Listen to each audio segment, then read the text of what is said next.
कभी नोटिस किया है कि एक छोटी सी बात या मिसअंडरस्टैंडिंग कितनी इजीली रिलेशनशिप में टेंशन क्रिएट कर देती है।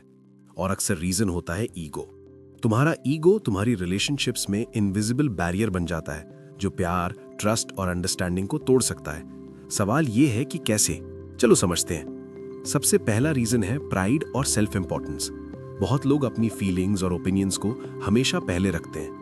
अगर पार्टनर का पॉइंट ऑफ व्यू अलग हो तो ईगो की वजह से बंदा इमीडिएटली डिफेंसिव हो जाता है और आर्ग्यूमेंट एस्केलेट हो जाता है। छोटी सी चीज को बड़ा बना देना, मिसअंडरस्टैंडिंग्स को इग्नोर ना कर पाना और हर सिचुएशन में मैं सही हूं एटीट्यूड रखना रिलेशनशिप में डिस्टेंस क्रिएट करता है। दूसरा रीजन है फियर ऑफ वल्नरेबिलिटी। ईगो अक्सर प्रोटेक्शन का डिस्गाइज होता है। हम अपनी फीलिंग्स ओपनली शेयर नहीं करते, कॉम्प्रोमाइज करना या सॉरी बोलना अवॉइड करते हैं क्योंकि लगता है कि अगर हम वीक लगे तो रिस्पेक्ट लॉस हो जाएगी।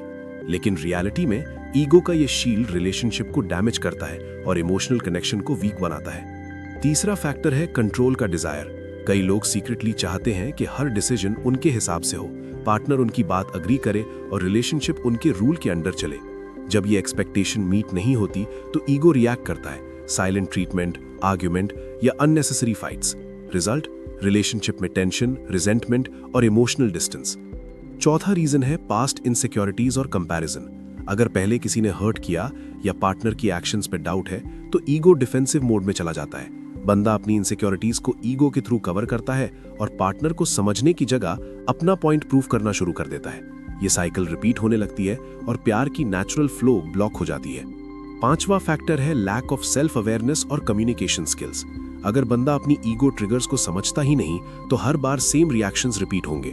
क्लियर और काम कम्युनिकेशन की जगह रिएक्टिव और डिफेंसिव बिहेवियर रिलेशनशिप में मिसअंडरस्टैंडिंग्स क्रिएट करता है और फिर दोनों के बीच इमोशनल डिस्टेंस ग्रो करता है जो छोटी सी मिसअंडरस्टैंडिंग से स्टार्ट हुआ था। सॉल्यूशन क्या है? सबसे पहला स्टेप है सेल्फ रिफ्लेक्शन। अपनी ईगो ट्रिगर्स आइडेंटिफाई करो। कौन सी सिचुएशंस में तुम डिफेंसिव हो जाते हो या कब तुम अननेसेसरीली स्टबर्न हो जाते हो। दूसरा स्टेप है ह्यूमिलिटी और फ्लेक्सिबिलिटी प्रैक्टिस करना। रिलेशनशिप में कॉम्प्रोमाइज और म्यूचुअल रिस्पेक्ट से ही लॉन्ग टर्म कनेक्शन स्ट्रांग बनता है। तीसरा स्टेप है कम्युनिकेशन इंप्रूव करना। फीलिंग्स ओपनली एक्सप्रेस करो, लिसन करो और पार्टनर को समझने की कोशिश करो। छोटी मिसअंडरस्टैंडिंग्स को इग्नोर करना सीखो और आर्ग्यूमेंट्स को एस्केलेट ना होने दो। और भाई याद रखना, ईगो का कंट्रोल तुम्हारे हाथ में है। जब तुम अपना ईगो मैनेज कर लोगे तब तुम्हारी रिलेशनशिप ज्यादा हेल्दी, ट्रस्टिंग और लॉन्ग लास्टिंग बनेगी।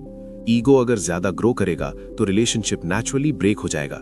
इमोशनल इंटेलिजेंस, सेल्फ अवेयरनेस और ह्यूमिलिटी ही तुम्हें स्ट्रॉन्ग और कनेक्टेड रिलेशनशिप दे सकते हैं। अपनी लाइफ में जो प्रिंसिपल्स और इनसाइट्स हम डिस्कस करते हैं उन्हें सिर्फ देखना या सुनना काफी नहीं, उन्हें ऑब्जर्व करना, समझना और अपनी डेली रूटीन में एक्टिवली अप्लाई करना बहुत जरूरी है।